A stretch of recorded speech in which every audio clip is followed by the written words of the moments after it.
मौर्य साम्राज्य lesson number 17 है। मौर्य साम्राज्य का कालखंड 322 ईसा पूर्व से 185 ईसा पूर्व तक रहा था। कितना? 322 ईसा पूर्व से 185 ईसा पूर्व। मौर्य राजवंश की साहित्यिक स्रोतों से जानकारी। ब्राह्मण साहित्य के अनुसार मौर्य क्या थे? शूद्र थे। जैन व बौद्ध साहित्य के अनुसार क्षत्रिय थे। जैन व बौद्ध साहित्य के अनुसार क्या थे? क्षत्रिय थे। मुद्रा राक्षस के अनुसार ब्रिसल निम्न वर्गीय थे। रोमिला थापर के अनुसार वैश्य थे। सर्वाधिक मान्य मत क्या है? क्षत्रिय। सर्वाधिक मान्य मत क्या है? क्षत्रिय। चंद्रगुप्त मौर्य का शासनकाल 322 ईसा पूर्व से 298 ईसा पूर्व तक रहा था। चंद्रगुप्त ने नंद वंश के घनानंद नंद वंश का अंतिम शासक कौन था? घनानंद को हराकर 322 ईसा पूर्व में मौर्य वंश की स्थापना की। घनानंद को हराने के लिए चाणक्य विष्णुगुप्त शर्मा ने चंद्रगुप्त की सहायता की तथा इसे 1000 करसापन में खरीदा। चंद्रगुप्त ने तक्षशिला में शिक्षा प्राप्त की थी। 322 ईसा पूर्व में चंद्रगुप्त मौर्य मगध की राजगद्दी पर बैठा तथा इसका वास्तविक संस्थापक बना। मौर्य वंश का वास्तविक संस्थापक कौन था? चंद्रगुप्त मौर्य। जस्टिन ने या यूनानी इतिहासकारों ने चंद्रगुप्त मौर्य को सेंड्रोकोटस एवं एंड्रोकोटस के रूप में उल्लेखित किया है। विलियम्स जोन्स ने बताया है कि चंद्रगुप्त मौर्य ही सेंड्रोकोटस है। किसने बताया था कि चंद्रगुप्त मौर्य ही सेंड्रोकोटस है? विलियम जोन्स ने बताया था। 305 ईसा पूर्व में चंद्रगुप्त मौर्य ने सिकंदर के सेनापति सेल्यूकस निकेटर को पराजित किया था। सेल्यूकस निकेटर को किसने पराजित किया था? चंद्रगुप्त मौर्य ने। इसके परिणामस्वरूप निकेटर ने अपनी पुत्री हेलेना का विवाह चंद्रगुप्त के साथ किया तथा यह भारत का पहला अंतर्राष्ट्रीय विवाह था। भारत का पहला अंतर्राष्ट्रीय विवाह कौन किया था? चंद्रगुप्त मौर्य के साथ हेलेना का शादी हुआ था। अर्थशास्त्र पुस्तक के लेखक कौटिल्य चाणक्य को माना जाता है। इसका संबंध राजनीति विज्ञान से है। अर्थशास्त्र पुस्तक का संबंध किस विषय से है? तो इसका संबंध राजनीतिक विज्ञान से है। अर्थशास्त्र प्रथम भारतीय पुस्तक है जिसकी तुलना मैकियावेली की प्रसिद्ध पुस्तक प्रिंस से की जाती है। किससे की जाती है? प्रिंस से की जाती है। यह मैकियावेली की पुस्तक है। भारत का प्रथम प्रभुत्व संपन्न शासक चंद्रगुप्त मौर्य को माना जाता है। चंद्रगुप्त मौर्य का आध्यात्मिक गुरु कौन था? भद्रबाहु था। इसने जैन धर्म ग्रहण किया। चंद्रगुप्त मौर्य ने अपने जीवन के अंतिम दिन में श्रवणबेलगोला कहाँ है? कर्नाटक की पहाड़ियों पर गुजारे थे। श्रवणबेलगोला का मंदिर जैन धर्म से संबंधित है। श्रवणबेलगोला का मंदिर किस धर्म से संबंधित है? तो यह जैन धर्म से संबंधित है। कुसुमपुर पाटलिपुत्र का प्राचीन नाम है। भारत में दास प्रथा विद्यमान नहीं थी। यह विवरण मेगास्थनीज ने दिया। किसने दिया था? मेगास्थनीज ने। विशाखदत्त द्वारा लिखित पुस्तक मुद्रा राक्षस में चंद्रगुप्त मौर्य के लिए ब्रिसल शब्द का प्रयोग किया गया है। किस शब्द का? ब्रिसल शब्द का प्रयोग किया गया है। पाटलिपुत्र शहर के महलों को देखकर यह विवरण फाहियान ने दिया कि यह मनुष्य द्वारा न बनाकर दैत्यों या असुरों के द्वारा बनाए गए हैं।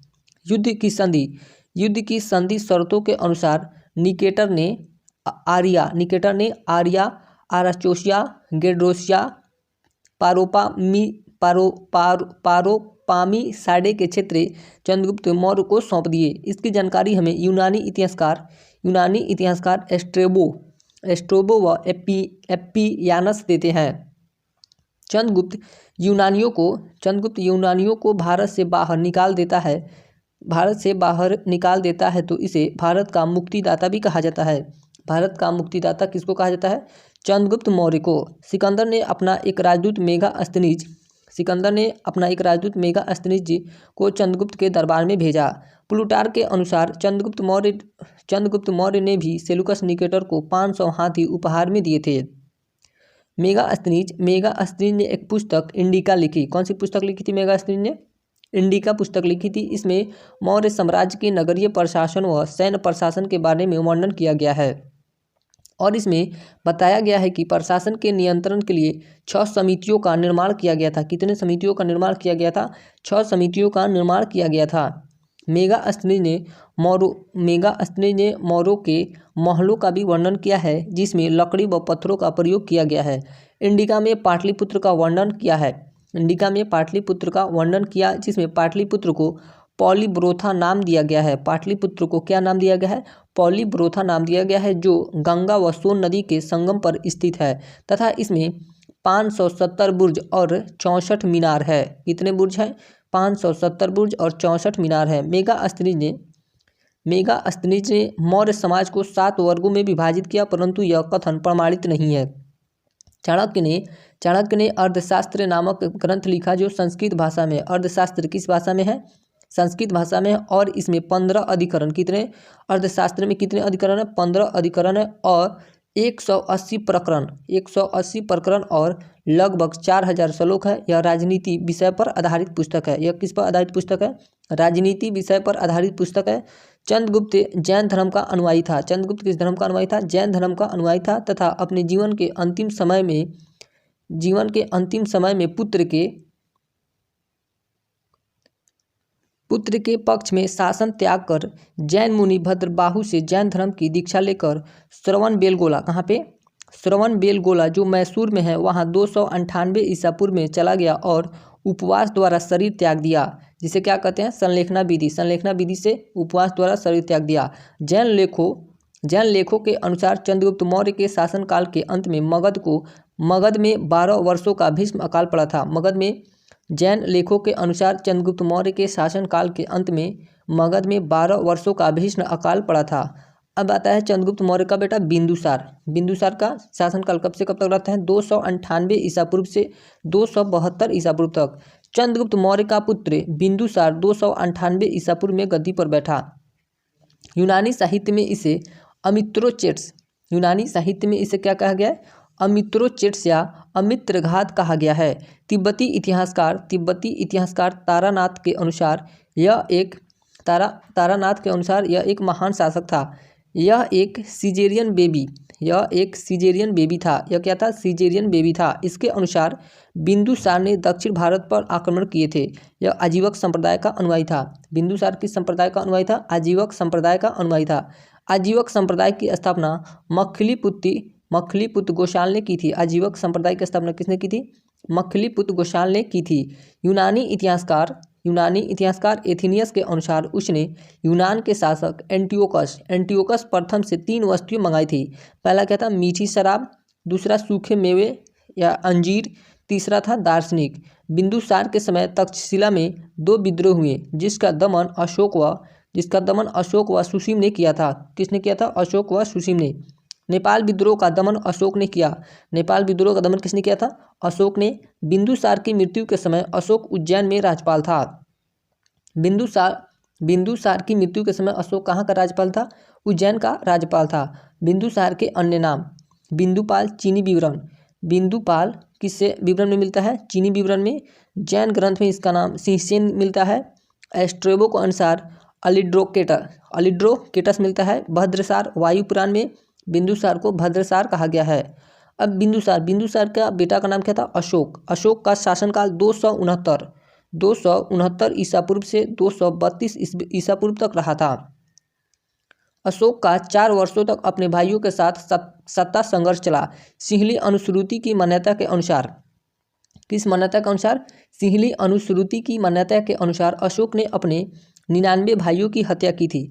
अशोक की माता का नाम भीमा या सुभद्रांगी था। क्या था? अशोक की माता का नाम भीमा या सुभद्रांगी था। इनकी पत्नी विदिशा मध्य प्रदेश जिनके पुत्र महेंद्र व पुत्री संगमित्रा ने श्रीलंका में बौद्ध धर्म का प्रचार प्रसार किया।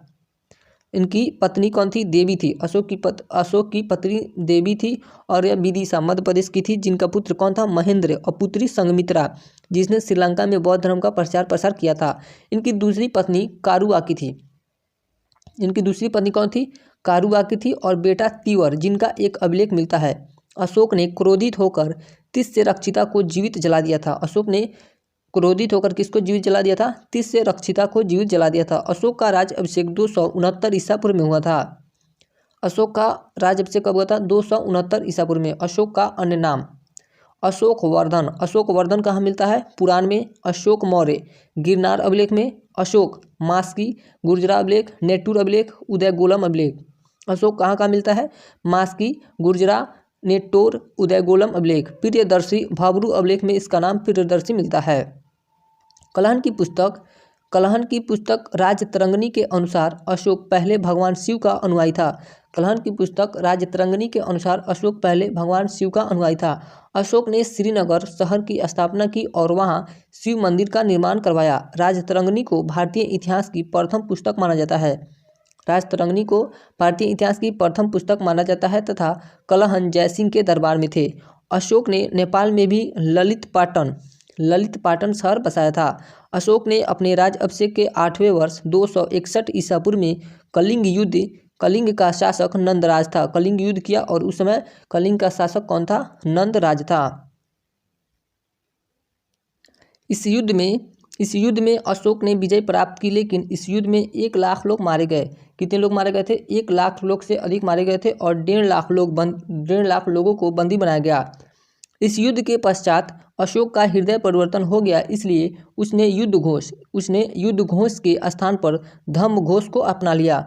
युद्ध घोष के स्थान पर क्या अपना लिया था? धम्म घोष अपना लिया। मौर्यकालीन स्थापत्य कला का सर्वश्रेष्ठ नमूना सांची का स्तूप है।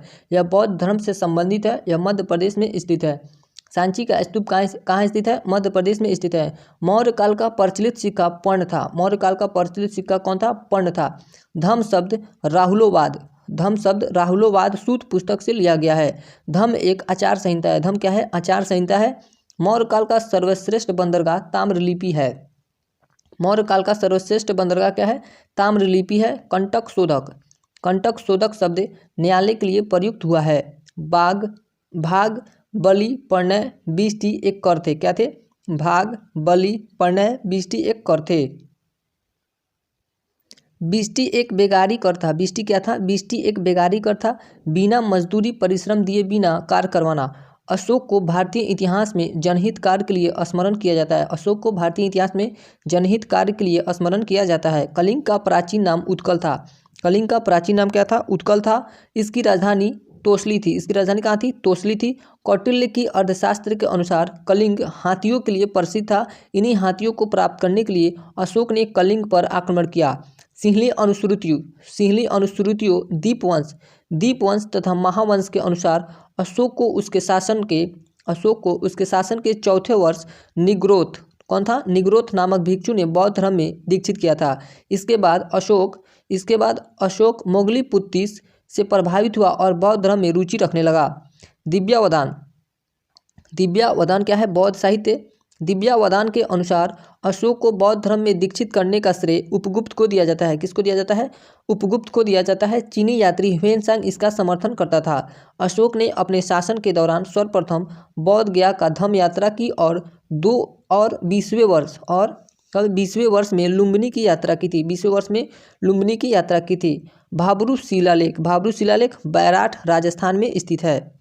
भाब्रू शिलालेख में अशोक के बौद्ध होने का सबल प्रमाण मिलता है, जिसमें अशोक स्पष्ट बुद्ध, धम्म और संघ का अभिवादन करता है, जिन्हें बौद्ध धर्म में त्रिरत्न कहा गया है। बुद्ध, धम्म, संघ को बौद्ध धर्म में क्या कहा गया है? त्रिरत्न कहा गया है। भाब्रू शिलालेख में ही अशोक स्वयं को मगध राज या मगध का राजा बताता है। भारत में सर्वप्रथम शिलालेख का प्रचलन अशोक ने किया। भारत में सर्वप्रथम शिलालेख का प्रचलन किसने किया था? अशोक ने किया था। अशोक ने धम्म के प्रचार प्रसार हेतु जगह जगह लेख उत्कीर्ण करवाए थे। अशोक को इसकी प्रेरणा ईरानी शासक डेरियस प्रथम तथा दारा प्रथम से मिली थी। इसकी खोज 1750 ईसा पूर्व में टी फैंथलर ने की थी। इसकी खोज किसने की थी? 1750 ईसा पूर्व में टी फैंथलर ने की थी। 1837 ईसा पूर्व में जेम्स प्रिंसप ने सर्वप्रथम पढ़ने का सफलता प्राप्त हुआ। इसके उत्कीर्णकर्ता चापड़ या कापड़ थे। कौन थे? चापड़ या कापड़ थे। अभिलेखों का विषय प्रशासनिक होता था, लेकिन अर्थ से संबंधित लेखक रुमनदेही अभिलेख है, जो कर नीति से संबंधित है।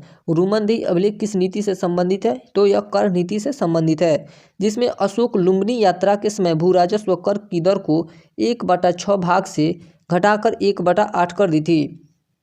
लुम्बिनी यात्रा के समय भूराजस्व कर की दर को 1/6 भाग से घटाकर 1/8 कर दी गई थी। ब्राह्मी लिपि के अभिलेख गुजरात से प्राप्त होते हैं तथा ग्रीक व अरमाइक लिपि के अभिलेख कंधार व काबुल से तथा खरोष्टी के शहबाजगढ़ी मानसेहरा पाकिस्तान से प्राप्त होते हैं। अरमाइक लिपि कहाँ से प्राप्त होता है? कंधार और काबुल। खरोष्टी कहाँ से? शहबाजगढ़ी मानसेहरा पाकिस्तान। और ब्राह्मी लिपि गुजरात से प्राप्त होता है। ब्राह्मी लिपि अभिलेखों की लिपियाँ। ब्राह्मी लिपि भारत में, खरोष्टी लिपि पाकिस्तान में, ग्रीक लिपि अफगानिस्तान में, अरमाइक लिपि ये भी अफगानिस्तान में। अरमाइक कहाँ पे? अफगानिस्तान में। नोट: ब्राह्मी लिपि बाएं से दाएं, कहाँ से? बाएं से दाएं तथा खरोष्टी लिपि दाएं से बाएं की ओर लिखी जाती है। ब्राह्मी लिपि बाएं से दाएं और खरोष्टी लिपि दाएं से बाएं की ओर लिखी जाती है। द्विभाषीय अभिलेख होते हैं जिसमें दो लिपियां सम्मिलित होती हैं, जिसमें गांधार शेर सार एकोना अभिलेख प्राप्त हुआ है जो ग्रीक व अरमाइक मिश्रित लिपि में था। अशोक ने अभिलेखों को 3 भागों में विभाजित किया था। अशोक ने कितने भागों में अभिलेख को विभाजित किया था? 3 भागों में विभाजित किया था। अशोक के लेख पहला था शिलालेख, दूसरा स्तंभ लेख, तीसरा गुहा लेख। शिलालेख भी 2 भागों में बांटा जाता है, पहला बृहत लेख, दूसरा लघु लेख। लघु शिलालेख और बृहत शिलालेख। स्तंभ लेख भी 2 प्रकार का हुआ है, बृहत स्तंभ लेख और लघु स्तंभ लेख। अशोक ने 8 स्थानों पर बृहत शिलालेख लगवाए जिसकी संख्या 14 है। अशोक ने 8 स्थानों पर बृहत शिलालेख लगवाए जिनकी संख्या कितनी है? 14 है। बृहत शिलालेख शहबाजगढ़ी पाकिस्तान से प्राप्त हुआ है। शहबाजगढ़ क्या है? पाकिस्तान। पेशावर मानसेरा पाकिस्तान से प्राप्त हुआ है। कालसी देहरादून उत्तराखंड। जूनागढ़ गिरनार ये गुजरात में है। धौली उड़ीसा में है। जोगढ़ उड़ीसा में है। सोपारा महाराष्ट्र के ठाणे में है। एरीगुड़ी आंध्र प्रदेश कर्नूल में है। अशोक के शिलालेख और उनके विषय। शिलालेख विषय। पहला शिलालेख पशु वध पर प्रतिबंध लगाया। पहला शिलालेख में क्या लगाया गया? पशु वध पर प्रतिबंध लगाया, यानी पशु की हत्या नहीं की जा सकती है। दूसरा शिलालेख मनुष्य व पशु चिकित्सालयों का निर्माण करवाया, लोक कल्याणकारी कार्य किए हैं। दूसरा शिलालेख में लोक कल्याणकारी कार्य के बारे में बताया गया है। तीसरा शिलालेख राजुक की नियुक्ति की तथा राजकीय अधिकारियों की हर 5 वर्ष पर राज्य भ्रमण करने का आग्रह किया। चौथा शिलालेख में भैरी घोष रण्य घोष की जगह धम्म घोष की घोषणा की। 5वां शिलालेख धम्म महामंत्रों की नियुक्ति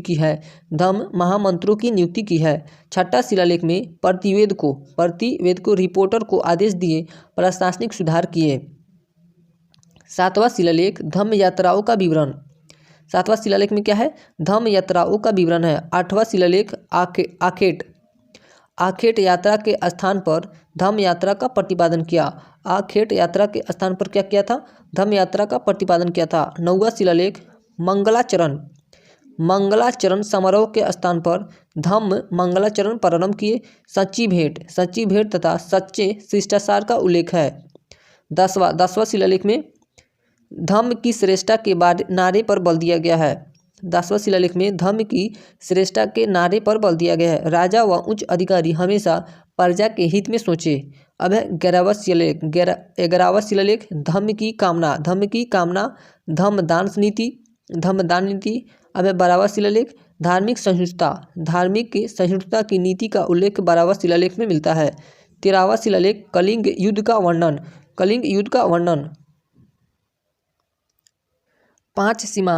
5 सीमांत यूनानी राजाओं के नाम का उल्लेख जहां उसने विदेश में धम्म प्रचारकों को भेजा। अशोक के हृदय परिवर्तन की बात किसमें बताया गया? 13वां शिलालेख में बताया गया है। 14वां शिलालेख पहले 13 अभिलेखों का पुनरावलोकन तथा जनता को धार्मिक जीवन बिताने के लिए प्रेरित किया है। नोट पृथक कलिंग प्रज्ञापन। अशोक के 13वें अभिलेख में कलिंग युद्ध का उल्लेख मिलता है। कौन सा अभिलेख में? अशोक के 13वें अभिलेख में कलिंग युद्ध का उल्लेख मिलता है, लेकिन धौली व जोगढ़ के 13वें अभिलेख में समस्त प्रजा को अपनी संतान के समान बताया है। अशोक के 11वां 12वां और 13वां शिलालेख में बदलाव किया है। इसे पृथक कलिंग प्रज्ञापन कहा जाता है। 11, 12, 13 शिलालेखों को क्या कहा जाता है? पृथक कलिंग प्रज्ञापन कहा जाता है। अशोक के लघु शिलालेख। अब है अशोक के लघु शिलालेख। अशोक के लघु शिलालेख 18 विभिन्न स्थानों से प्राप्त होते हैं जिनकी संख्या निश्चित नहीं है, जिसमें सबसे नवीनतम लघु शिलालेख सन्नाती कर्नाटक का है। अशोक के मास्की, गुर्जरा, नेत्तूर व उदयगोलम लेख में अशोक का नाम अशोक मिलता है। अशोक का नाम अशोक किसमें मिलता है? मास्की में, गुर्जरा में, नेत्तूर व उदयगोलम में मिलता है। भाब्रू शिलालेख में जो कोटपुतली, बहरोड़ के बैराठ, विराटनगर में बीजक की पहाड़ी में भीम डुगरी पर स्थित है। कहाँ स्थित है? बीजक की पहाड़ी में भीम डुगरी पर स्थित है, जिसकी खोज 1837 ईस्वी में कैप्टन बट ने की थी, जिसमें अशोक का नाम मगध धीराज लिखा हुआ मिलता है। भाब्रू लेख में अशोक का सबसे बड़ा स्तंभ लेख भी है। मास्की शिलालेख में अशोक ने स्वयं को बुद्ध शाक्य कहा है, जिसकी खोज 1915 ईस्वी में वीडेन ने की थी। किसने की थी? 1915 में वीडेन ने की थी। अशोक स्तंभ लेखों में बृहद स्तंभ लेख में हमें 6 स्थानों से और 7 लेख मिले हैं, यानी इनकी संख्या 6 है पर 7 लेख मिलते हैं। इनकी संख्या कितनी है? 6 है और लेख कितने मिलते हैं? 7 लेख मिलते हैं। पहला है दिल्ली का टोपरा स्तंभ लेख। मूल रूप से यह हरियाणा के अंबाला जिले में था। फिरोज शाह तुगलक द्वारा इसे दिल्ली लाया गया एकमात्र अभिलेख जिसमें अशोक के 7वें लेख उत्कीर्ण है। अब है दिल्ली मेरठ। दूसरा है दिल्ली मेरठ। मूल रूप से यह मेरठ में था। फिरोज शाह तुगलक ने इसे दिल्ली में स्थापित करवाया और इसे शिकार-ए-कुश महल में रखवाया। कहाँ रखवाया था? शिकार-ए-कुश महल में रखवाया था। लौरिया नंदनगढ़ अभिलेख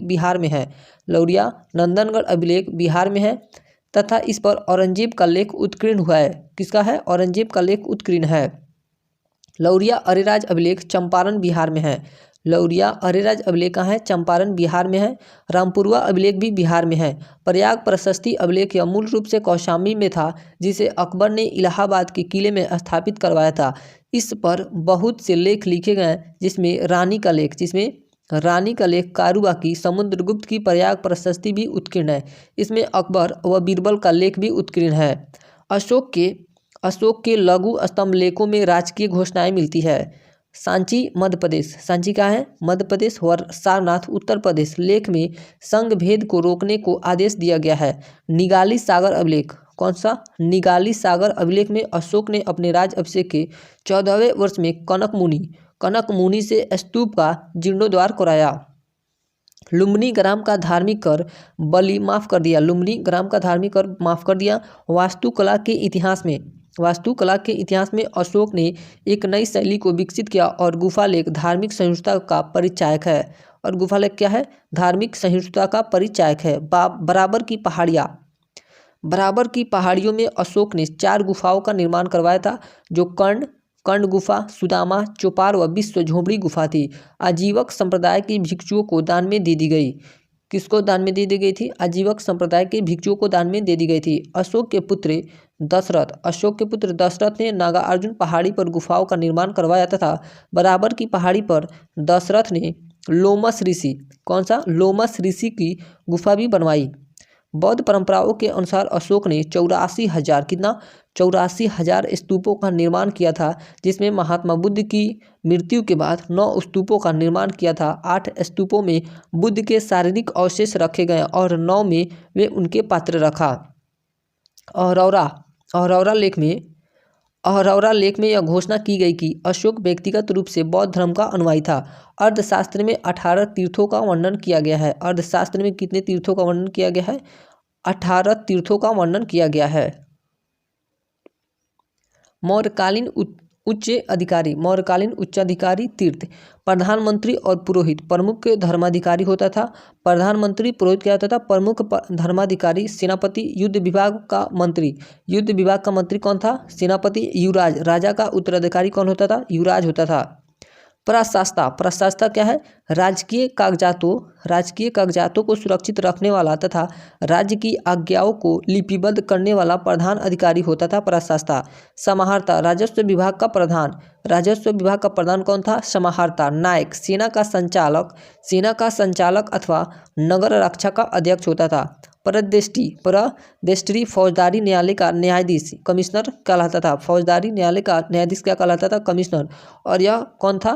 परदेष्टि था। सन्निधत्ता, सन्निधत्ता क्या था? राजकीय कोषाध्यक्ष। सन्निधत्ता क्या था? राजकीय कोषाध्यक्ष। व्यवहारिक नगर का प्रमुख न्यायाधीश होता था। व्यवहारिक दंडपाल पुलिस अधिकारी होता था। पुलिस अधिकारी को क्या कहा गया है? दंडपाल। कर्मांतिक उद्योगों एवं कारखानों का अध्यक्ष क्या कहलाता था? कर्मांतिक कहलाता था। अंतपाल सीमावर्ती दुर्गों का रक्षा कौन करता था? अंतपाल। दुर्गपाल राजकीय दुर्ग रक्षकों का अध्यक्ष होता था। दुर्गपाल। नागरक या पौर नगर कोतवाल या नगर का प्रमुख अधिकारी पौर कहलाता था। दौवारी क्या होता था? राजमहलों की देखरेख करने वाला व्यक्ति दौवारी कहलाता था। आठवीं, वन विभाग का प्रधान। अंतर्वेदी के अंतःपुरा का अध्यक्ष क्या कहलाता था? अंतर्वेदी कहलाता था। मंत्री परिषाध्यक्ष परिषद का अध्यक्ष होता था। परिषद का अध्यक्ष कौन होता था? मंत्री परिषाध्यक्ष होता था। मंत्री परिषद के नीचे द्वितीय श्रेणी के अधिकारी थे जिन्हें अध्यक्ष कहा जाता था। अर्थशास्त्र में 26 अध्यक्षों का उल्लेख मिलता है। अर्थशास्त्र में कितने अध्यक्षों का उल्लेख मिलता है? 26 अध्यक्षों का उल्लेख मिलता है।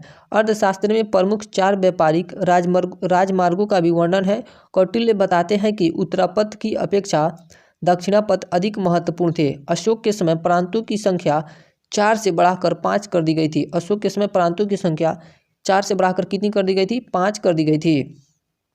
प्रांतों का शासन राजवंशीय कुमार या आर्यपुत्र नामक पदाधिकारियों द्वारा होता था। मौर्य प्रांत उत्तरापथ की राजधानी क्या थी? तक्षशिला। दक्षिणापथ की राजधानी सुवर्णगिरी। अवंती राष्ट्र की राजधानी क्या थी? उज्जैनी। कलिंग की राजधानी क्या थी? तोसली। प्राची मध्य प्रदेश में है, इसकी राजधानी क्या थी? पाटलिपुत्र। प्रांतों को चक्र कहा जाता था। प्रांतों को क्या कहा जाता था? चक्र कहा जाता था। प्रांतों का विभाजन विषय में किया गया था कि जो विषयपति के अधीन होते थे। जिले का प्रशासनिक अधिकारी शासक स्थानिक था जो समाहर्ता के अधीन था। किसके अधीन था? समाहर्ता के अधीन था। मेगास्थनीज के अनुसार नगर का प्रशासन 30 सदस्यों का एक मंडल करता था जो 6 समितियों में विभाजित था। प्रत्येक समिति में 5 सदस्य होते थे। प्रत्येक समिति में कितने सदस्य होते थे? 5 सदस्य होते थे। नगरीय प्रशासनिक समिति व उसके कार्य। प्रथम समिति के कार्य क्या थे? उद्योग शिल्पों के लिए प्रथम समिति कार्य करती थी। द्वितीय समिति विदेशियों की देखभाल कौन करता था? द्वितीय समिति करती थी। तृतीय समिति जन्म मरण। चतुर्थ समिति व्यापार वाणिज्य के लिए। पंचम समिति वस्तुओं का विक्रय के लिए। छठी समिति बिक्री कर का कार्य कौन करती थी? छठी समिति करती थी। विक्रय कर के रूप में मूल्य का 10वां भाग वसूला जाता था। कितना भाग वसूला जाता था? मूल्य का 10वां भाग वसूला जाता था। एग्रोनोमाई मेगास्थनीज के अनुसार मार्ग निर्माण अधिकारी था। सैन्य व्यवस्था में मेगास्थनीज के अनुसार सैन्य विभाग 6 समितियों में विभक्त था और प्रत्येक समिति में 5 सदस्य होते थे। सैनिक प्रबंधन की देखरेख करने वाला अधिकारी अंतपाल कहलाता था। सैनिक प्रबंधन की देखरेख करने वाला अधिकारी क्या कहलाता था? अंतपाल कहलाता था। सैन्य विभाग का सबसे बड़ा अधिकारी सेनापति होता था। प्लिनी नामक यूनानी लेखक के अनुसार चंद्रगुप्त की सेना 6 लाख पैदल सिपाही। कितना? 6 लाख पैदल सिपाही तथा 30,000 घुड़सवार और 9,000 हाथी थे। 30,000 घुड़सवार, 6 लाख पैदल सिपाही और 9,000 हाथी थे। सैन्य समिति और उनके कार्य। प्रथम समिति जल सेना का निरीक्षण कार्य क्या करता था? जल सेना का निरीक्षण करता था। द्वितीय समिति यातायात एवं रसद सामग्री का निरीक्षण करता था। तृतीय समिति पैदल सेना का निरीक्षण करती थी। चतुर्थ समिति अश्व सेना का निरीक्षण करती थी। पंचम समिति गज सेना का निरीक्षण करती थी। षष्ठ समिति रथ सेना का निरीक्षण करती थी। मेगास्थनीज के अनुसार मेगास्थनीज ने भारतीय समाज को 7 वर्गों में विभाजित किया था। कितने वर्गों में विभाजित किया था? 7 वर्गों में विभाजित किया था। दार्शनिक, व्यापारी, किसान, कारीगर, चरवाह, सैनिक, मंत्री व मंत्री व परामर्शदाता। और सातवां था गुप्तचर। अर्थशास्त्र में गुप्तचर को गुण पुरुष कहा गया है। अर्थशास्त्र में गुप्तचर को क्या कहा गया है? गुण पुरुष कहा गया है। एक ही स्थान पर रहकर कार्य करने वाले गुप्तचर को संस्था कहा जाता था तथा एक स्थान से दूसरे स्थान पर भ्रमण करके कार्य करने वाले गुप्तचर को संचार कहा जाता था।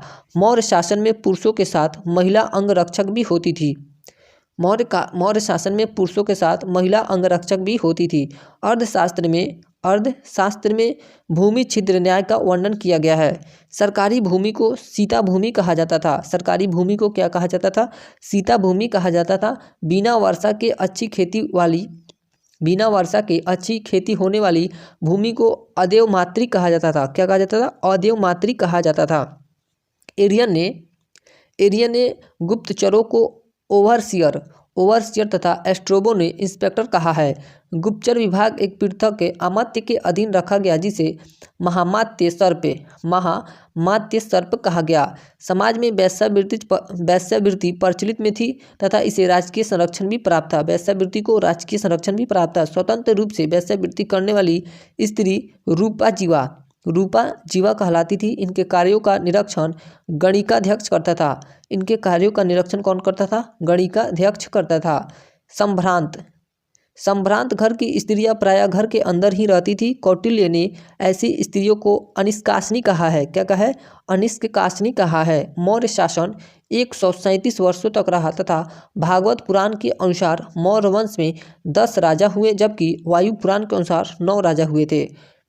भागवत पुराण के अनुसार मौर्य वंश में कितने राजा हुए थे? 10 राज, जबकि वायु पुराण के अनुसार 9 राजा हुए थे। मौर्यकालीन अर्थव्यवस्था में दासों का महत्वपूर्ण योगदान था। मेगास्थनीज के अनुसार मौर्य काल में दास प्रथा नहीं थी। मौर्य शासन में 2 प्रकार की न्यायिक व्यवस्था थी जिसमें धर्मस्थीय व्यवस्था एवं कंटक शोधन न्यायालय थे। राजू को क्षेत्रीय न्यायाधीश गणराज्य न्यायाधीश कहते थे। मौर्य वंश का अंतिम शासक बृहद्रथ था। मौर्य वंश का अंतिम शासक कौन था? बृहद्रथ था। इसकी हत्या उसके सेनापति पुष्यमित्र शुंग कौन किया था? पुष्यमित्र शुंग ने 185 ईसा पूर्व में कर दी और मगध पर शुंग वंश की नींव डाली। अब है लेसन नंबर 18 मौर्योत्तर काल। लेसन नंबर 18 मौर्योत्तर काल। पहला शासन कौन किया था? शुंग वंश। दूसरा कर्ण वंश, सातवाहन वंश, इंडो ग्रीक, शक वंश, कुषाण वंश। अब है उसके बाद है 7वां संगम काल। संगम काल में कितने वंश हुए थे? चेर वंश, चोल वंश, पांड्य वंश। चेर वंश, चोल वंश, पांड्य वंश। शुंग वंश का शासनकाल 185 ईसा पूर्व से लेकर 75 ईसा पूर्व तक रहा था। बाणभट्ट की हर्षचरित के अनुसार पुष्यमित्र शुंग ने अंतिम मौर्य शासक बृहद्रथ की हत्या कर दी। पुष्यमित्र शुंग वंश का संस्थापक पुष्यमित्र 184 ईस्वी था। पुष्यमित्र शुंग का स्थापना कौन किया था? पुष्यमित्र शुंग ही ने किया था। यह स्वयं ब्राह्मण जाति का था। इसने ब्राह्मण धर्म को संरक्षण दिया। बौद्ध साहित्य में पुष्यमित्र को बौद्ध धर्म का दुश्मन बताया गया है क्योंकि इसने पाटलिपुत्र के कुक्टूराम विहार को तोड़ने का कई बार प्रयास किया था।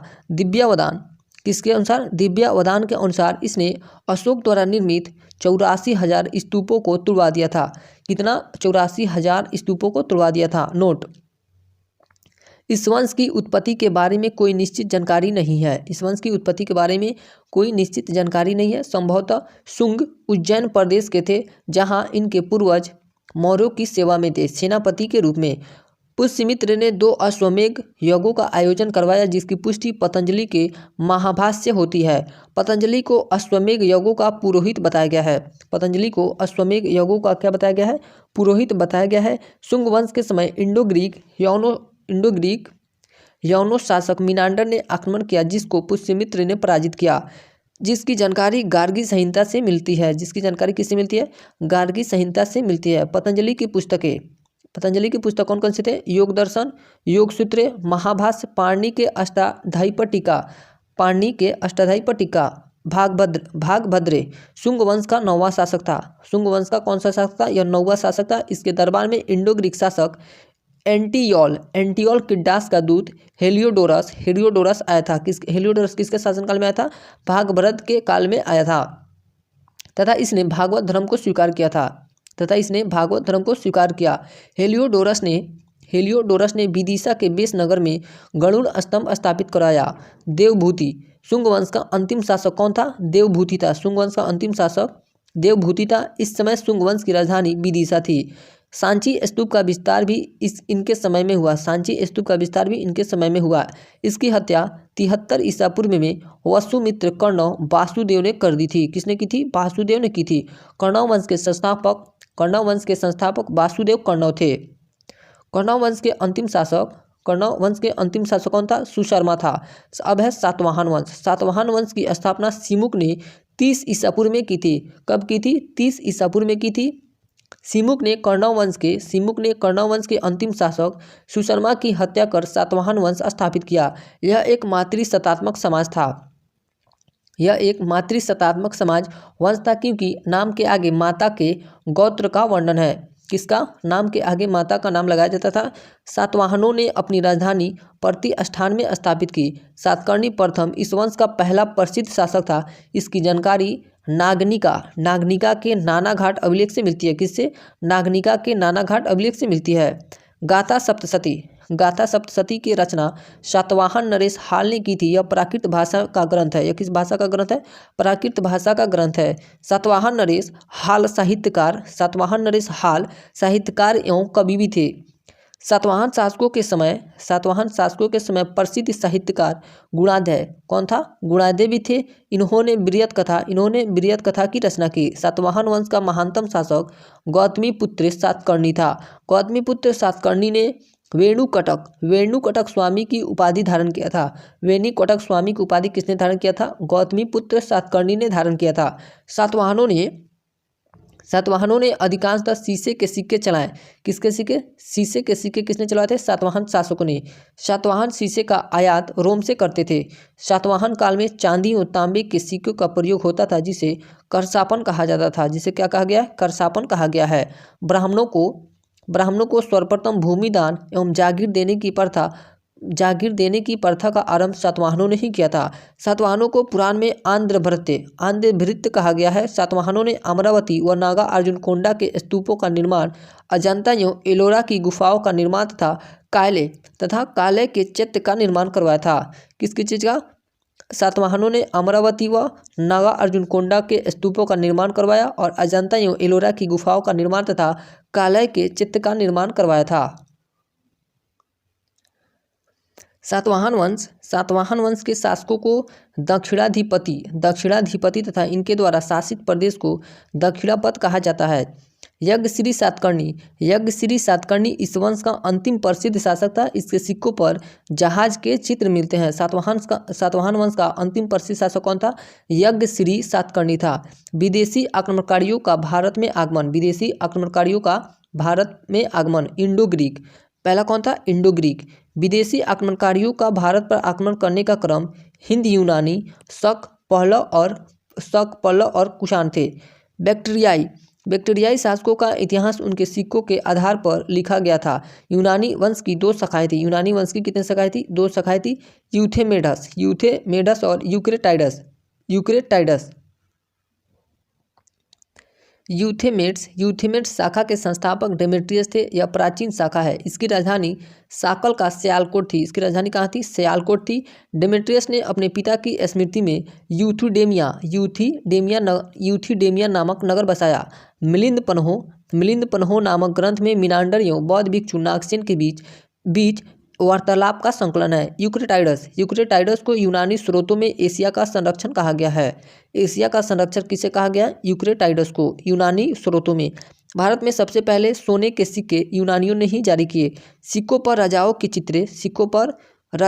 चित्र एवं तिथि लेखन की परिपाटी को यूनानियों ने ही शुरू किया था। यूनानियों ने ही भारतीयों को हेलेनिस्टिक कला से परिचित कराया, जिसमें बाद में भारत में गांधार शैली का रूप ले लिया। गार्गी संहिता के अनुसार भारत ज्योतिष शास्त्र के लिए हमेशा यूनान का ऋणी रहेगा। सप्ताह का प्रचलन भी आरंभ हुआ। भारतीय नाटकों पर यूनानियों का प्रभाव पड़ा और विकास भी हुआ। रंगमंच के पर्दे को यौनिका कहा जाता है। रंगमंच के पर्दे को क्या कहा जाता है? यौनिका कहा जाता है।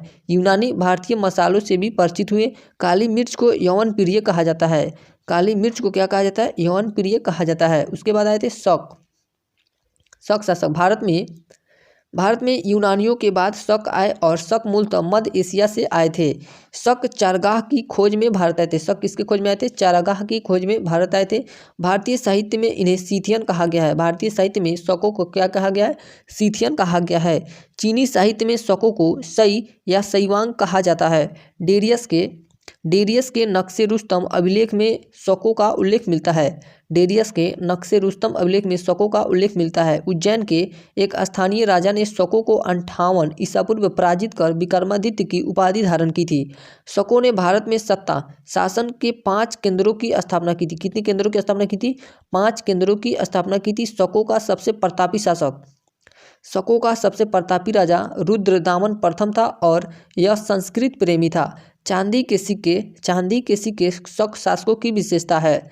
शकों पर विजय के उपलक्ष्य में 57 ईसा पूर्व शकों पर विजय के उपलक्ष्य में 57 ईसा पूर्व से एक नया संवत विक्रम संवत के नाम से आरंभ हुआ। रुद्रदामन का जूनागढ़ अभिलेख संस्कृत भाषा का पहला बड़ा अभिलेख है।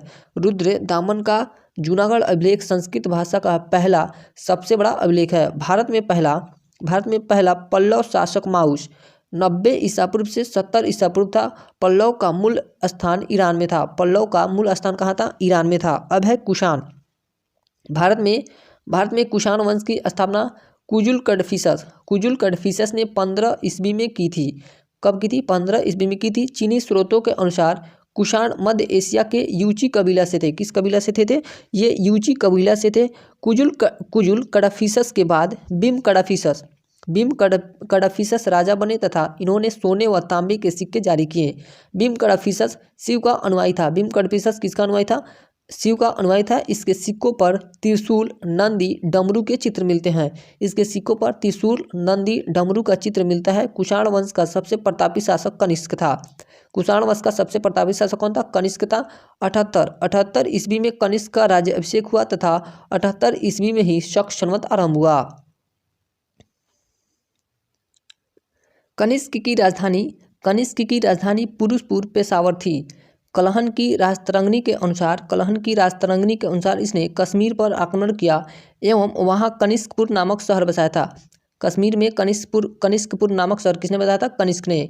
कनिष्क बौद्ध धर्म का महायान शाखा का अनुयायी था। बौद्ध धर्म का किस शाखा का अनुयायी था? महायान शाखा का अनुयायी था।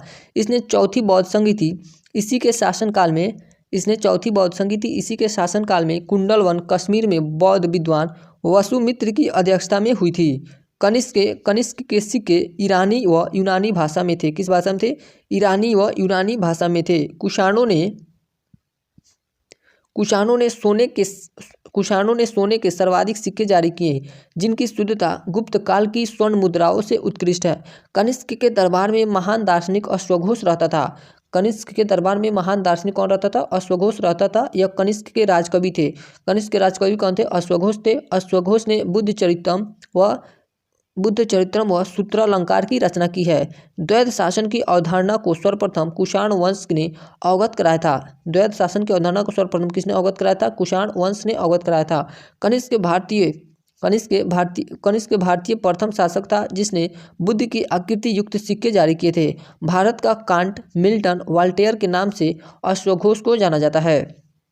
भारत का कांट, भारत का मिल्टन, भारत का वॉल्टेयर के नाम से किसे जाना जाता है? अश्वघोष को जाना जाता है। भारत में गंधार शैली का प्रचलन कुषाण वंश ने किया। इसे इंडो ग्रीक शैली के नाम से भी जाना जाता है। गंधार शैली को इंडो ग्रीक शैली के भी नाम से जाना जाता है। कुषाण शासक कनिष्क के समकालीन नागार्जुन, अश्वघोष व वसुमित्र थे। नागार्जुन ने माध्यमिक सूत्र ग्रंथ लिखा। क्या लिखा? माध्यमिक सूत्र ग्रंथ लिखा तथा नागार्जुन एक दार्शनिक भी थे और शून्यवाद का प्रतिपादक। किसका प्रतिपादक थे? शून्यवाद का प्रतिपादक थे। नागार्जुन को भारत का आइंस्टीन कहा जाता है। भारत का आइंस्टीन किसे कहा जाता है? नागार्जुन को। कनिष्क का राजवैद्य चरक था। कनिष्क का राजवैद्य कौन था? चरक था, जिसने चरक संहिता की रचना की जो भारतीय चिकित्सा शास्त्र का विश्वकोश कहलाता है। विभाषा शास्त्र की रचना वसुमित्र ने की और बौद्ध धर्म का विश्वकोश विभाषा शास्त्र को कहा जाता है। बौद्ध धर्म का विश्वकोश किसे कहा जाता है? विभाषा शास्त्र को कहा जाता है। कनिष्क की मृत्यु 102 ईस्वी में हो गई। कुषाण वंश का अंतिम शासक वासुदेव था। कुषाण वंश का अंतिम शासक कौन था? वासुदेव था। वासुदेव शैव मतानुयायी था। वासुदेव क्या था? शैव मतानुयायी था। नोट, कनिष्क ने तक्षशिला में सिरकप नगर की स्थापना की थी। सिरकप नगर की स्थापना किसने की थी? कनिष्क ने। कुषाणों में मृत शासकों की मूर्तियों को मंदिर में रखा जाता था। कुषाण साम्राज्य में मार्गों पर सुरक्षा का प्रबंध था, जिसमें रेशम मार्ग पर नियंत्रण रखने वाले शासकों में सबसे प्रसिद्ध शासक कुषाण थे। रेशम मार्ग का आरंभ कनिष्क ने कराया था। रेशम मार्ग का आरंभ किसने कराया था? कनिष्क ने कराया था। इस समय वास्तुकला के क्षेत्र में सबसे अधिक विकास हुआ। सर्वाधिक बुद्ध की मूर्तियों का निर्माण गंधार कला के अंतर्गत हुआ तथा गंधार कला के लिए तक्षशिला प्रसिद्ध है। गंधार कला के लिए क्या प्रसिद्ध है? तक्षशिला प्रसिद्ध है। कनिष्क के काल में मथुरा शैली का विकास हुआ तथा मथुरा संग्रहालय में कुषाणकालीन मूर्तियों का संग्रह अधिक मात्रा में है। नोट, भारत में यूथोपिया से हाथी दांत व सोना आता था। भारत में यूथोपिया, कहाँ से? यूथोपिया से हाथी दांत व सोना आता था। अब है संगम युग। संगम का शाब्दिक अर्थ होता है साहित्यकारों की सभा। संगम का शाब्दिक अर्थ क्या होता है? साहित्यकारों की सभा, परिषद या संघ मंडली। इसका समयकाल पहली से तीसरी शताब्दी है। नोट, रामशरण शर्मा के अनुसार संगम काल तीसरी से छठी शताब्दी है। रामशरण शर्मा के अनुसार संगम काल तीसरी से छठी शताब्दी है। तमिल साहित्यों का संकलन करने के उद्देश्य से संगमों का आयोजन किया गया। पांड्य शासकों के संरक्षण में कुल 3 संगम आयोजित किए गए थे। तीनों संगम किसके संरक्षण में आयोजित किए गए थे? पांड्य शासकों के। नोट, संगम साहित्य से हमें सुदूर दक्षिण के 3 प्रमुख राज्यों पांड्य, चोल तथा चेर के उद्भव और विकास का विवरण प्राप्त होता है। प्रथम संगम स्थान मदुरई व मदुरई में हुआ था। इसके अध्यक्ष कौन थे? ऋषि अगस्त्य ने की थी। 89 पांड्य राजाओं का संरक्षण, भाग लेने वाले 549 संस्था और 7 कवि और 4499 लेखक इसमें उपस्थित थे। इस संगम की एक भी पुस्तक प्राप्त नहीं होती है। अगस्त ऋषि एवं ब्राह्मण कौटिंड्य को वैदिक परंपरा आर्य संस्कृति को दक्षिण भारत में ले जाने का श्रेय प्राप्त है। द्वितीय संगम स्थान कपाटपुरम वर्तमान में अरब समुद्र में विलीन हो गया। इस संगम की अध्यक्षता अगस्त ऋषि और उनकी मृत्यु के पश्चात तोल्कापियर कार्यकारी अध्यक्ष ने किया था। 59 पांड्य राजाओं का संरक्षण, कितना? 59 पांड्य राजाओं का संरक्षण, भाग लेने वाले 49 अकादमी सदस्य और 3700 कवि और 37 वर्ष तक चला था। यह कितने वर्ष तक चला था? 37 वर्षों तक चला था। यह ग्रंथ तोल्कापियम की रचना तोल्कापियर ने की, जो एक तमिल व्याकरण का प्राचीन ग्रंथ है। जो क्या है? तमिल व्याकरण का एक प्राचीन ग्रंथ है। इसके 3 भाग हैं। इसके कितने भाग हैं? 3 भाग है। इलुथु वर्ण विचार, इलुथु क्या है? इसमें वर्ण विचार की चर्चा है। दूसरा है सोल, वाक्य विचार की चर्चा इसमें। तीसरा है पारुल, वस्तु। तृतीय संगम स्थान उत्तरी मदुरई। तृतीय संगम कहाँ हुआ था? उत्तरी मदुरई में। इसकी अध्यक्षता नक्कियर ने किया था। इसमें 49 पांड्य राजा, इसमें कितने? 49 पांड्य राजा, 49 संस्था और 449 कवि थे। 1850 ईस्वी वर्षों तक चला था। 1850 ईस्वी वर्ष तक चला था। इस संगम की पुस्तकें वरी, वेरिसय, पद्दितुपुत्ते, परिपादल आदि हैं। तृतीय संगम में जैन, बौद्ध, हिंदू तीनों संप्रदाय के लोगों ने भाग लिया था। तृतीय संगम में जैन, बौद्ध, हिंदू तीनों संप्रदाय के लोगों ने भाग लिया था। अब पुस्तक इलांगो आडिगल और पुस्तक सिलप्पादिकारम नूपुर की कथनी। इसमें 30 क्या है? इसमें 30 सर्ग हैं। इसमें कावेरी पट्टन के कोवलन, उसकी पत्नी कण्गी एवं नर्तकी माधवी की प्रेम कहानी है। इलांगो आडिगल में कोवलन और उसकी पत्नी कण्गी की नर्तकी माधवी की प्रेम की कहानी है। शीतलाई सतनार बौद्ध धर्मावलंबी व्यापारी। कौन था? बौद्ध धर्मावलंबी व्यापारी। मणि मेखलाई मणि माधवी व कोवलन की पुत्री थी। इसमें राजकुमार उदय कुमारन, इसमें क्या है? उदय कुमारन व मणि मेखलन की प्रेम की कहानी है। अब है तिरुक के देवर। क्या है? तिरुक देवर, यह जैन भिक्षु के है। तिरुक देवर कौन थे? जैन भिक्षु। और इनकी पुस्तक क्या थी? जीवक चिंतामणि। जीवक चिंतामणि। जीवक ने 8 विवाह किए। जीवक ने कितने विवाह किए थे? 8 विवाह किए और अंत में साधु बन गया। इसे विवाह ग्रंथ भी कहते हैं। तिरुकदेवर को क्या कहा जाता है? विवाह ग्रंथ भी कहा जाता है। तिरुवल्लुवर, तिरुवल्लुवर, तिरुकुराल, तिरुकुराल की रचना किया था तोल्कापियर। तोल्कापियर ने तोल्कापियम की रचना किया था। रुद्र शर्मन, रुद्र शर्मन ने अहनानूर की रचना किया था। तिरुवल्लुवर, तिरुवल्लुवर कुराल यह तमिल साहित्य का आधारभूत ग्रंथ है। इसके विषय त्रिवर्ग, आचार शास्त्र, राजनीति, आर्थिक जीवन एवं प्रणय से संबंधित है। नोट: संगम साहित्य के काव्य, संगम साहित्य के काव्य 2 भागों में बांटा गया है, अकम और पुरम। अकम और पुरम। अकम काव्यों का मूल विषय प्रेम प्रसंग है, प्रेम प्रसंग है, जबकि पुरम काव्यों का विषय युद्ध है। अकम काव्यों का विषय क्या है? प्रेम प्रसंग, जबकि पुरम काव्यों का विषय क्या है? युद्ध है। संगम साहित्य में हमें दक्षिण भारत के 3 राज्य चेर, चोल तथा पांड्यों का उल्लेख प्राप्त होता है। दक्षिण पश्चिम में चेर, उत्तर पूर्व में चोल तथा दक्षिण पूर्व में पांड्य राज्य स्थित था। चेर राजवंश का प्रतीक धनुष था। चेर राजवंश का प्रतीक क्या था? धनुष था। इसने एक बड़ी पाकशाला का निर्माण करवाया तथा महाभारत के युद्ध में भाग लेने वाले योद्धाओं को भोज करवाया था। नेदुलजरेल, नेदुलजरेल ने मरंदे को अपनी राजधानी बनाया और अनेक यवन व्यापारियों को कैद कर लिया और बड़ी धनराशि हर्जाने के रूप में वसूल किया। सेनगुटवन को लाल चेर भी कहा जाता है। सेनगुटवन को क्या कहा जाता है? लाल चेर भी कहा जाता है। इसने अधिराज की उपाधि ग्रहण की थी। कल्ली, वलावन, सेम्बीदास जैसे नामों से प्रसिद्ध चोल राज्य पूर्वी तमिलनाडु में पेन्नार तथा वेल्लारू नदियों के मध्य स्थित था। संगम काल के राज्यों में सर्वाधिक शक्तिशाली चोलों का राज्य था। संगम काल के राज्यों में सर्वाधिक शक्तिशाली चोलों का राज्य था। चोल का प्राचीनतम उल्लेख कात्यायन ने किया है। इनका प्रतीक चिन्ह बाघ था। चोल का प्रतीक चिन्ह क्या था? बाघ था। चोल की राजधानी उरैयूर या तंजाउर थी। उरैयूर या तंजाउर बनी। करिकाल चोल शासकों में सबसे महान शासक था। इसका शाब्दिक अर्थ होता है जले हुए पैरों वाला। करिकाल का शाब्दिक अर्थ क्या होता है? जले हुए पैरों वाला। इसने चोलों की तटीय राजधानी आधुनिक कावेरीपट्टनम पुहार की स्थापना की तथा कावेरी नदी के किनारे 160 किलोमीटर लंबा बांध बनवाया। करिकाल को पेरूना नुन्नू पादे ग्रंथ में संगीत के सप्त स्वरों का विशेषज्ञ बताया गया है। करिकाल वैदिक धर्म का अनुयायी था। करिकाल किस धर्म को मानता था? वैदिक धर्म का अनुयायी था। इसने ब्राह्मण धर्म को राजकीय संरक्षण प्रदान किया था। मेगास्थनीज ने सर्वप्रथम पांड्यों का उल्लेख किया। मेगास्थनीज के अनुसार पांड्य राज्य स्तर हेराकल की पुत्री का शासन था और वह राज्य मोतियों के लिए प्रसिद्ध था। वह राज्य किस लिए प्रसिद्ध था? मोतियों के लिए प्रसिद्ध था। पांड्य राज्य की राजधानी मदुरई थी तथा इसका प्रतीक चिन्ह कार्प मछली था। इसका प्रतीक चिन्ह क्या था? कार्पिया मछली था। पांड्यों का उल्लेख रामायण व महाभारत काल में भी मिलता है। पांड्यों का उल्लेख रामायण व महाभारत काल में भी मिलता है। वेगी नदी पांड्यों की जीवन रेखा थी। वेगी नदी पांड्यों की जीवन रेखा थी। संगम काल की प्रमुख फसलें गन्ना, धान एवं रागी थी।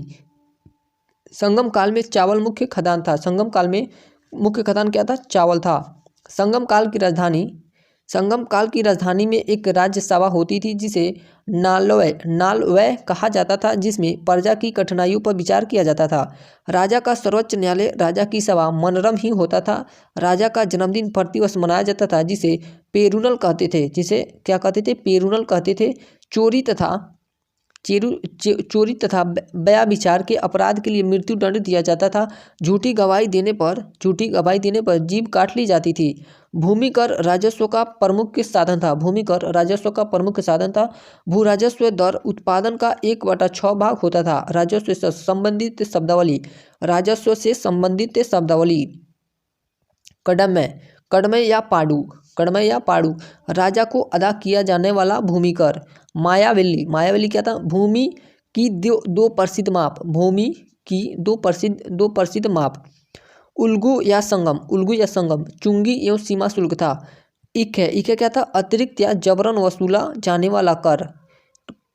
नोट कर अदा करने वाले क्षेत्र की एक प्रसिद्ध इकाई वरीयमवारी थी। कर अदा करने वाले क्षेत्र की एक प्रसिद्ध इकाई वरीयमवारी थी, जिसका अर्थ कर था। संगमकालीन शासकों के पास संगमकालीन शासकों के पास पेशेवर सैनिक होते थे तथा चतुरंगिणी होती थी जो अश्व, गज, रथ तथा पैदल सिपाही सैनिक होते थे। सेना के कप्तान को एर्नाडी की उपाधि दी जाती थी। सेना के कप्तान को क्या कहा जाता था? एर्नाडी की उपाधि दी जाती थी। संगम काल में समय जानने के लिए जल घड़ी का प्रयोग किया जाता था। संगम काल में समय जानने के लिए किस घड़ी का प्रयोग किया जाता था? जल घड़ी का प्रयोग किया जाता था। नोट: संगमकालीन समाज 4 भागों में विभक्त था। अडनर, पहला क्या था? अडनर ब्राह्मण वर्ग, दूसरा अर्सर शासक वर्ग, तीसरा वेगिनर व्यापारी वर्ग, चौथा बेल्लाल कृषक वर्ग। तमिल भूमि में ब्राह्मण का दर्शन सबसे पहले संगम युग में होता है। इस काल में ब्राह्मण मांस खाते थे और ताड़ी सूरा पीते थे, जो समाज में बुरा नहीं माना जाता था। अरिकमेडु व्यापारिक केंद्र के रूप में प्रसिद्ध था तथा चोल वंश का एक प्रमुख बंदरगाह भी था। पेरीप्लस में अरिकमेडु को पेडाके कहा गया है। क्या कहा गया है? पेडाके कहा गया है। सिंध से कन्याकुमारी तक 24 बंदरगाहों का उल्लेख पेरीप्लस ऑफ इरिन्थेरेंसी यूनान लेखक की पुस्तक में मिलता है। दरबारों में गायकों के साथ नर्तकियां नाचती थी जिन्हें क्या कहते थे? पानर या बिडेलियर कहा जाता था। संगम काल में कृषक को वेल्लार तथा उनके प्रमुखों को वेलरी कहा जाता था। खेत मजदूर का काम सबसे निचले वर्ग के लोग कैडेसियर करते थे। कौन करता था? कैडेसियर करते थे। एनियर शिकारियों की जाति थी। एनियर क्या थी? शिकारियों की जाति थी। मुरुगन यक्की यवन लोगों के निवास स्थान को कहते थे। संगम काल में चोलों की समृद्धि का मुख्य कारण सुविकसित वस्त्र उद्योग था। क्या था? सुविकसित वस्त्र उद्योग था। नोट: सर्वप्रथम मानसून की खोज हिप्पोलस ने की थी। किसने की थी? हिप्पोलस ने की थी। हिप्पोलस ने मानसूनी हवाओं के सहारे बड़े जहाजों को सीधे समुद्र पार करने की विधि खोजी थी। राजा की सहायता हेतु नियुक्त अधिकारियों का समूह 5 परिषदों में विभाजित था, जिन्हें 5 महासभाओं के नाम से जाना जाता था। पहला था मंत्री। पहला क्या था? मंत्री, जिसे क्या कहते थे? अमीयचार। दूसरा था पुरोहित, जिसे कहते हैं पुरोहितर। तीसरा था सेनानायक, सेनापतियार। चौथा था दूत या राजदूत, दूतार कहते थे। जो 5वां था गुप्तचर, ओरार कहते थे। गुप्तचर को क्या कहते थे? ओरार कहते थे।